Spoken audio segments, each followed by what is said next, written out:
Hi hello welcome back to Bhagya vlogs అండి. ఈరోజు మీరు చూసేది వచ్చేసి వీడియో పొలతల్లో శివయ్య వీడియో అనమాట.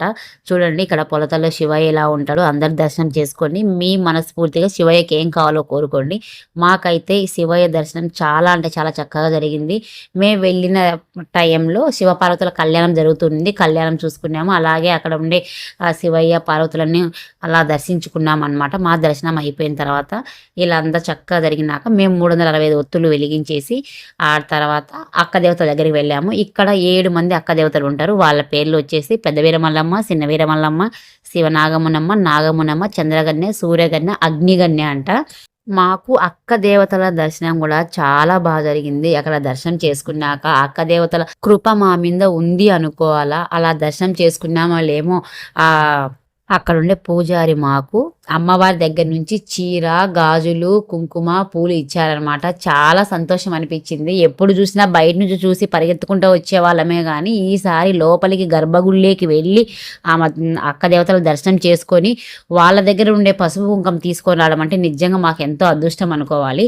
సో ఇలా అయిపోయిన తర్వాత బయటికి వచ్చినాక మేము 365 ఒత్తులు వెలిగించేసుకొని అక్క దేవతలందరికీ సమర్పించుకొని చుట్టూ నెయ్యి దీపాలు 9 వెలిగించేసుకొని అక్క దేవతల దర్శనం చేసుకొని వచ్చాము. ఇదంతా జరగడానికి కారణం మా ఫ్రెండ్ అని చెప్పుకోవాలా. తన వల్లనే మాకు ఈసారి దర్శనం చాలా బాగా జరిగింది. ఇదంతా అయిపోయిన తర్వాత మేము వచ్చేసి ఇంకా ఇక్కడ అన్నదానం జరుగుతుంది అక్క వెళ్దాము అంటే అక్కడికి వెళ్ళేసాము. అక్కడ అన్నదానం నిత్యన్నదానం ఉంటుందంట కాశీనాయన దగ్గర. కానీ ఈ కార్తీక మాసంలో ఎప్పుడు సోమవారం అక్కడ అన్నదానం ఉంటుంది అని తెలిసింది. సో మేము వెళ్ళాం కదా, ఎట్లా అన్నదానం చేసుకొని వద్దామనేసి మేము భోంచేసేసుకున్నాం. ఒక సైడు అన్నదానం జరుగుతుంటే ఇంకో సైడు పెద్ద పెద్ద పాత్రల్లో వంటలు వండుతూనే ఉన్నారనమాట. వాళ్ళ శ్రమను మనం గుర్తించాలి. అసలు ఎంత కష్టపడుతున్నారో వంటలు చేసేదానికి.